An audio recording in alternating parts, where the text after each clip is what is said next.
I'm writing it in the sense that I'm orally dictating it, but not in the sense of actually putting pen to paper. How about the second table there? Galatians 6:11. What does that verse say? And then what do you guys make of it? Well, it says, see what large letters I use as I write to you with my own hand. Oh. Okay. Now this is Paul saying he's using large letters for some reason. What do you make of that? Okay. That he had an eye problem Okay. that he's referred to as other letters, and so he's just saying I use large letters because he can't see very well. Okay. And then he's saying I write with my own hand, kind of makes it more authentic that I'm doing this, and you can tell because my letters are so big Okay. because of my bad eyesight. Okay. But Jill had another thought too. Okay. I just got the feeling that he's referring to something bigger, but I don't know what. Almost like his letters are sort of emphasizing, or something. Yeah, like there's like a meaning behind what he's saying. Okay. Okay. What could the meaning be? Yeah. What's he signifying? So this is interesting because in this letter, Galatians, in fact, I don't think in any other letter, maybe there's one other one where a scribe, who is often going to be the person writing for Paul as he's dictating, a scribe, gets identified. In Galatians, we don't hear about that. So this could be one of two things. Either Paul has written the entire letter and is just at the end saying, hey, the last 10 pages, which most letters would be 4, but I've had to take 10 to see what big letters I use. And you're right, Nicole. In fact, in chapter 4 of that same letter, Paul says something like this to the Galatians. He says, I bear witness that you Galatians, would have torn your own eyes out and given them to me if you could. And this has led a lot of scholars to think that Paul himself must have had an eye problem, which would have been another additional reason to use a scribe. Most people wanted to use scribes, not because they had eye problems, but just to give themselves sort of flexibility. They don't have to sit and write, they can just sit and think and talk, and someone's taking it down. Paul might have had not only that normal reason, but also then, gosh, if I try to write, it's tough, and it would take pages and pages. So what actually a number of other scholars think is someone did get this dictated to, but at the ending, for his final ending, Paul decides to step in and just write the last few verses. And here he's saying, now look, this is me now. See the noticeable difference in handwriting here. My letters are bigger. And they would have known because of his eyes probably, since he appealed to that earlier in the text. One of the theories. But again, it shows that the writing of letters, of any books really, was a matter of complexity compared to our culture. How about the third question? I think both these tables, right? What did you make of these words, both in Matthew 24 and Mark 13, let the reader understand? Why are those there? Well, so it was interesting. Jesus was speaking, but those words seemed to be sort of inserted outside his speech. As we talked about, if Jesus is talking, he's not going to say, let the reader understand. Right. Both references refer to something in Daniel. Okay. So what did we make of it? It seems like clearly the writer was kind of saying, hey, pay attention to this, it's important. And I guess my question is, was that, since both Matthew and Mark did that in the same place. The same passage? Was that kind of a cultural or colloquial thing that people did? Okay. That the writers in that time did, or was it something, more inspired that God is wanting to call attention to that? Good. So I don't think we have an answer, but we got a question. But you got the right question. This table got the answer. Okay. Any thoughts? Additional thoughts?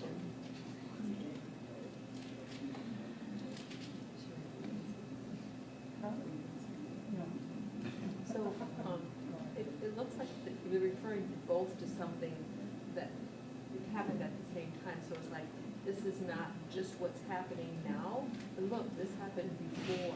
Yes. And so they both tied the two together and let the reader understand somehow, gives that significance that this is just not present, but this is past also. Okay, yeah. They're citing something that happened way back in the book of Daniel. But something like that, right? It's like, when you see that now, so I think you're absolutely right. And as you pointed out, this is in the middle of red letters in the Gospels. Red letter meaning Jesus language, right? But all of a sudden stops. Let the reader understand isn't in red. That was definitely inserted in. It's not a word of Jesus. That's someone that Jesus, who's quoting Jesus now in a text, and knowing that someone's got to read this, and is alerting them, a particular reader. That's going to be an interesting question. Like, who's the reader? To say, stop for a minute, make sure you understand what you're about, what's going on here. Right? It's the only time I'm aware of in the entire New Testament where we have an author stopping their thought and basically taking a side to the reader, go, now don't miss this. And both of them have to do with Jesus referring to this Daniel thing back in. Okay, so let's think through how books were written in the ancient world, particularly with the focus on the Bible. And then I think every one of these verses will come into play and help us understand a little more clearly that culture as we move along. It's so difficult for you and I to imagine a world where speaking is the dominant form of communication, entertainment, on and on it goes. Oral tradition is the way information is passed. You can't assume that once you share something with people, that they have the ability to access that again in anything like a written form. The reason for that is that we know that most people were just illiterate in the ancient world. A gentleman, William, his first name, I'm forgetting his last name right now, but did quite an extensive study of the literacy rates in the ancient world in the Greco-Roman context. He concluded that in any particular part of the Greco-Roman world, first century, around the time of Jesus, literacy rates were between 3 and 15% in any particular part of the empire. 15%, that's high in a given culture. I personally think, Greg and I concluded, that because the Jews had such a strong commitment to a written text as their sacred book, which was not common for most pagans, that probably there was an extra impetus for Jews to be literate, so they had access to read the scriptures. But even there, it would have been males. Females were generally not allowed educational access in the ancient world. So even if every Jewish male learned to read enough of the scriptures to be able to be versatile with them, that still meant 50% of the population. All the females would not have had access to this. And I suspect not all the males did have, because in that cultural context, a lot of people were just dirt poor, desperately poor. And as soon as you were old enough to do anything, you were out helping the family eke out a wage. You weren't able to sit around learning to read. So probably Jews, who knows, maybe past 15%, but not certainly past 40 or 50. And so in any context, you can't just circulate a copy of the scriptures and expect everyone to have read them. Yes, some males in the culture, but not everybody. Now, that's just the Jews. When Paul is taking his message beyond the Jewish realm into the Gentile realm, all the others, literacy rates are just going to drop then into that 3 to 15% rate. So Paul can't expect hardly anybody. Pretty much an elite set of males in every community, few of them, and will be able to read. What does this mean now for writing? It's going to mean some interesting things. Most written texts are going to be composed by dictation with the help of a scribe. This is just the cultural way you do it. I don't know if they thought through this, but it makes sense. You're in an oral culture. If you stop and just write silently, Greg's found this before. He's actually done this, where Greg writes a lot. He writes books. He's also done it where he's had someone transcribe a sermon of his, just transcribe his oral delivery of a sermon, and compare the two, and he said it's like night and day. He doesn't even recognize his sermon. I remember someone thought we could just transcribe Greg's sermons and create a book for him out of it.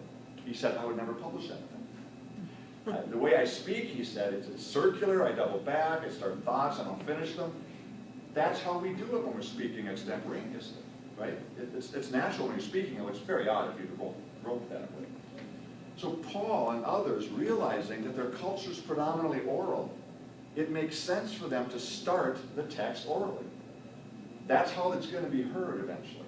Even if people can read, most can't read. So their only access to it is going to be how?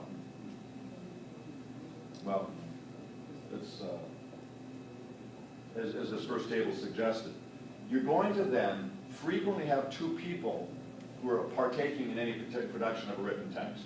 The oral producer, the one speaking it, the written scribe, and together they work to produce what we call a written text. I think it explains as well Genesis 6 as we talked about. They know that these texts that they're producing are going to be read aloud in a group setting. This is another strange, at least strange for us, phenomenon of the ancient world. Up until the Middle Ages, silent reading by individuals was almost unknown. We have an occasional mention, and when it is mentioned, people usually comment how strange it is that someone's reading a book alone quietly. What's most common is books were read in public to a large group by one single literate person to a group which was largely illiterate. It's going to be another reason Paul's going to be after to think about this, because people reading his book, most of them aren't reading it, they're hearing it. So Jesus, when he came to Nazareth, where he'd been brought up, he went to the synagogue on the Sabbath day, and was the custom, stood up to read the scroll of Isaiah that was given to him. That's how Scripture was used in this culture. One, texts were expensive. And it's, you and I today can, have no problem thinking about having a Bible in our home. But a little village like Nazareth was very fortunate to have a copy of the what we call the Old Testament, the Torah and the writings, in their little cupboard in their synagogue, one text for the entire community. That wasn't something that anyone could afford to be reproducing. So where it was heard was in the synagogue on the Sabbath day, with one person reading it, in this case, on this day, Jesus.